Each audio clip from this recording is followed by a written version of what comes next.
दोस्तों, मैं सीए प्रभाकर गुप्ता। हमारे इस यूट्यूब चैनल में आप सभी का बहुत बहुत स्वागत। दोस्तों, जब हम बिजनेस करते हैं तो बिजनेस के अंदर हमारा पेमेंट का लेन देन होता रहता है। पेमेंट कभी हम कैश में लेते हैं, कभी बैंकिंग चैनल के थ्रू लेते हैं। दोस्तों, अब क्वेश्चन ये उठता है कि बैंकिंग चैनल से जब आप पेमेंट लेते हो तो इनकम टैक्स को कोई भी प्रॉब्लम नहीं आती है। उसे कोई दिक्कत नहीं होती है कि आप कितनी भी पेमेंट लीजिए, चाहे वो पेमेंट लाखों में हो, चाहे वो पेमेंट करोड़ों में हो। इनकम टैक्स डिपार्टमेंट को कहीं पर भी कोई दिक्कत नहीं होती है। परंतु जब आप कैश में ट्रांजेक्शन करते हैं तो इनकम टैक्स डिपार्टमेंट ने कुछ लिमिटेशंस उसमें लगा रखी हैं। और दोस्तों, हमें इन लिमिटेशंस को, इन प्रोविजंस को जानना जरूरी है कि भाई आखिर हम कितना पेमेंट कैश में रिसीव कर सकते हैं। यहां आज हम इस वीडियो में बात सिर्फ रिसीविंग की करेंगे, पेमेंट की नहीं करेंगे। हम अल्टीमेटली कितना पेमेंट रिसीव कर सकते हैं किसी भी पार्टी से अपने बिजनेस के लिए। तो दोस्तों, आप हमारे चैनल को लाइक कीजिए, शेयर कीजिए, सब्सक्राइब कीजिए, जिससे कि आपको टैक्स रिलेटेड जानकारियां आपकी अपनी सिंपल लैंग्वेज में रेगुलर मिलती रहें। दोस्तों, सबसे पहले तो हम बात करते हैं कि क्या जीएसटी के अंदर कोई कैश ट्रांजैक्शन की लिमिट है कि भाई हम इससे ज्यादा की कैश की ट्रांजैक्शंस नहीं कर सकते, या हम इससे ज्यादा की कैश की इनवॉइस जनरेट नहीं कर सकते। तो is there any transaction limit for GST invoice? तो दोस्तों, इसका आंसर आपको क्या लगता है कि क्या ये लिमिट है? क्या ये लिमिट 50,000 की है, ये लिमिट लाख की है, या कितने की लिमिट है? दोस्तों, मैं आपको क्लियरली बताना चाहता हूं कि जीएसटी एक्ट के अंदर ऐसी कोई भी लिमिट नहीं है। जी हां दोस्तों, जीएसटी एक्ट के अकॉर्डिंग आप कैश में कितने भी अमाउंट का इनवॉइस रेज कर सकते हैं। वो इनवॉइस आपका चाहे ₹1 का हो, चाहे वह इनवॉइस 1 करोड़ रुपए का हो। तो जीएसटी डिपार्टमेंट आपको कहीं नहीं रोकता कि आप कैश में इनवॉइसिंग करें या ना करें। उन्हें कोई फर्क नहीं पड़ता। यह प्रॉब्लम आती है सिर्फ और सिर्फ आपको इनकम टैक्स डिपार्टमेंट से। तो इनकम टैक्स में कैश कलेक्शन की लिमिट 2 लाख रुपए कर दी गई है। जी हां दोस्तों, यदि आप 2 लाख रुपए से ज्यादा कैश कलेक्ट करते हैं तो इनकम टैक्स के प्रोविजंस के अकॉर्डिंग आपको परेशानी उठानी हो सकती है। अब ये 2 लाख की लिमिट किस किस कंडीशन में और क्या है? तो दोस्तों, सबसे पहली है कि from single person in a single day, यानी कि आप किसी एक व्यक्ति से एक दिन में 2 लाख रुपए से ज्यादा कैश रिसीट नहीं कर सकते। तो एक आदमी से अगर आप कैश रिसीट करते हैं तो 2 लाख रुपए से ज्यादा नहीं हो सकता। अगर आपको उससे कैश रिसीव करना है तो आप अलग अलग दिन में 1.5 लाख या 2 लाख रुपए से कम की अमाउंट आप रिसीव कर सकते हैं। लेकिन दोस्तों, अब आप ये कहेंगे कि सपोज आपने कोई ट्रांजैक्शन की किसी व्यक्ति के साथ, कोई आपने बिल रेज किया 10 लाख रुपए का, तो क्या आप पूरे पूरे 10 लाख रुपए का कैश रिसीव कर सकते हो उस बिल के अगेंस्ट? तो दोस्तों, उसका जवाब भी ना है। वो क्यों?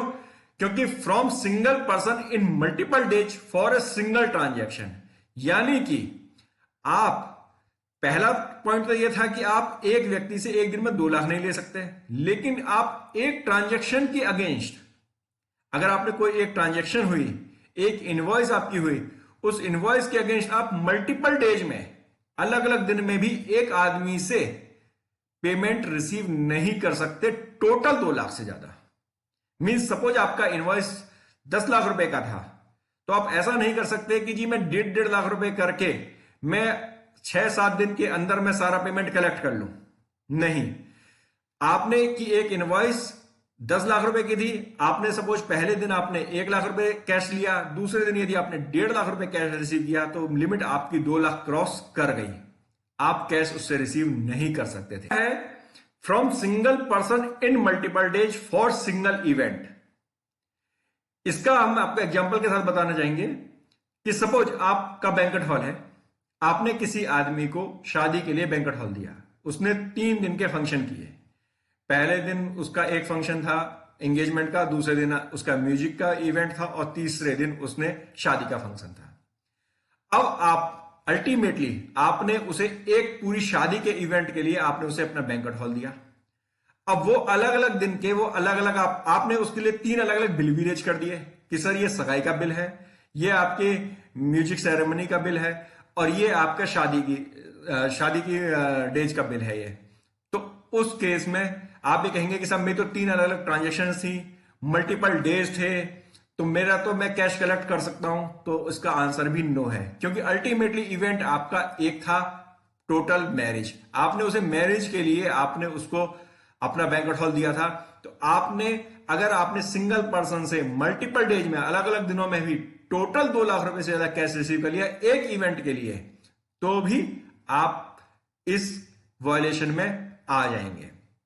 और लास्ट है from single person for multiple events in a single day, कि आपने अलग अलग इवेंट्स आपने किए एक ही दिन में एक ही व्यक्ति से, तो भी यदि आपने अलग अलग इवेंट के नाम पर आपने उसे 10 बिल आपने रेज कर दिए उसको, और उन 10 बिलों का आपने उससे पेमेंट ले लिया कैश में अलग अलग, कि जी मैंने 50-50 हजार रुपए के 10 इवेंट के नाम से मैंने बिल रेज कर दिए, और उन 10 इवेंट का मैं 50-50 के हिसाब से 2 लाख रुपए मैंने रिकवर, 5 लाख रुपए मैंने उससे रिकवर कर लिया, तो वो भी आपकी 2 लाख की लिमिट से पार हो जाएगा। दोस्तों नेक्स्ट है कि यदि हमने इस रूल्स का, इन प्रोविजंस का वायलेशन किया, यदि हमने 2 लाख रुपए से ज्यादा का कैश लिमिट जो थी उसे हमने क्रॉस कर दिया, तो क्या होगा? तो दोस्तों उस केस में आपके ऊपर पेनल्टी लगेगी। जो रिसीवर है उसे पेनल्टी देनी है। पेनल्टी कितनी है? 100% of amount received in cash, यानी कि आपने जितना कैश में लिया है सारा इनकम टैक्स डिपार्टमेंट आपसे लेके चला जाएगा। आपने यदि 5 लाख रुपए कैश में रिसीव कर लिया, तो 5 के 5 लाख रुपए वो पेनल्टी के तौर पे आपसे पैसा लेके चला जाएगा, तो आपके पास वो 1 रुपया नहीं छोड़ेगा वो। तो दोस्तों आपको ये जानकारी कैसी लगी हमें कमेंट बॉक्स में जरूर लिखिएगा, और हमारे चैनल को सब्सक्राइब कीजिए। धन्यवाद।